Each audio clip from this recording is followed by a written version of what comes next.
সাল্লামের ছিল একজন কালো সাহাবী। সকল সাহাবীদের মতো এই সাহাবীও নবীজির জন্য তার প্রাণ দিয়ে দিতে পারে। নবীজিও সাহাবীকে অনেক ভালোবাসে।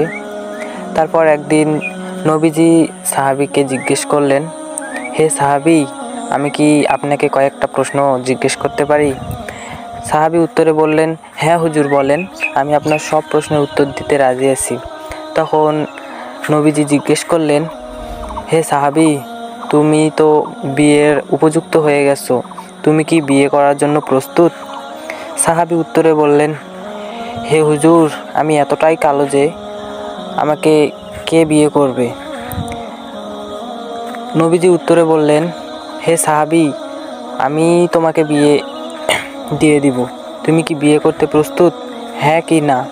তখন সাহাবী উত্তরে বললে, হে হুজুর, আপনি আমার জন্য পাত্রী দেখবেন, এটাই তো আমার ভাগ্য।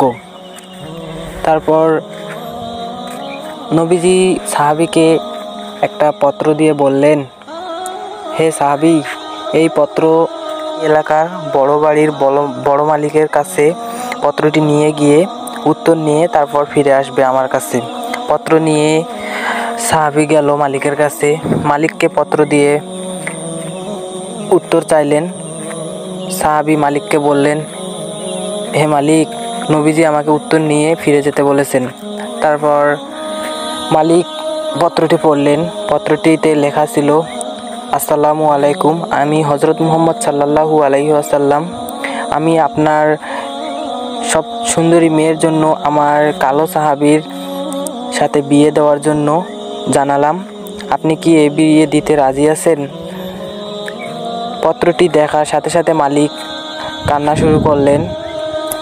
এরপর সাহাবী জিজ্ঞেস করলেন মালিককে, হে মালিক, এই পত্রে কি লেখা ছিল আমি তো জানি না, নবীজি শুধু আমাকে পত্রটি দিয়ে আপনার কাছ থেকে উত্তর নিয়ে যেতে বলেছেন। তারপর মালিক বললেন, হে সাহাবী, তুমি ফিরে যাও, আমি উত্তর পাঠিয়ে দিব। তারপর সাহাবী মন খারাপ করে ফিরে যেতে লাগলো।